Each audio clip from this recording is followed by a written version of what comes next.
Hey cinema community, we're here at a local cinema. Just got done seeing the movie Didi. This is our extended review. Rebecca, what'd you think? It's kind of weird seeing an era that you grew up in on film with such love and care. There's a lot of little details.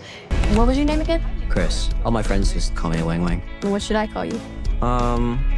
If you're familiar with the area and the time period, they make perfect sense. This movie I was thinking is going to be kind of like Lady Bird. It wasn't quite as snappy, and honestly, it was a little bit darker than Lady Bird. Promise me you won't do anything stupid.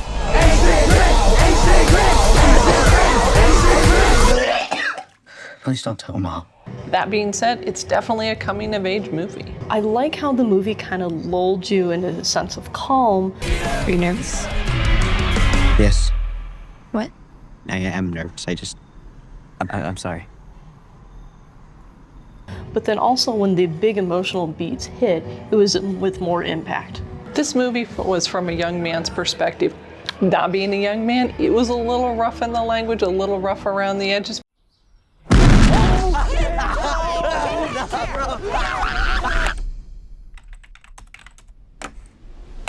But hey, I've not been a teenage boy. Maybe this is pretty much what it feels like to be a young man.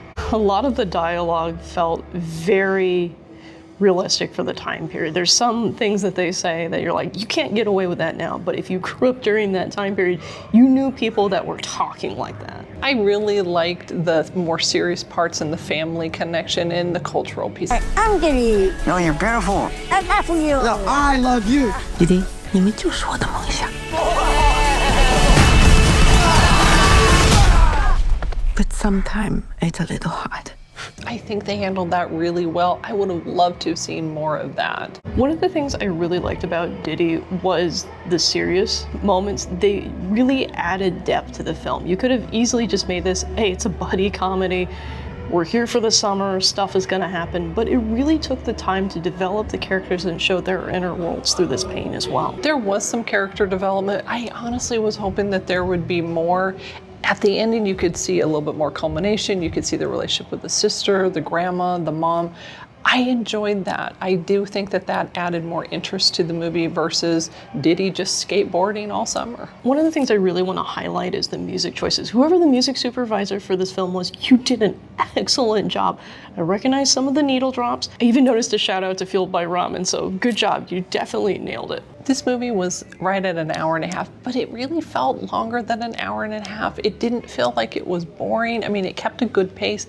It just kind of felt like they were just trying to put in maybe a little bit too much. Rebecca, what do you think? Is it worth a watch? I think if you're interested in a young adult story in the coming of age genre, I think this is a worthwhile entry. I love the fact that nobody's the bad guy per se. I love the fact that all of these characters have these moments where they're good people, they're bad people, they're just human, and I love it when coming of age films do that. This movie had a lot of buzz in our local area, which is great.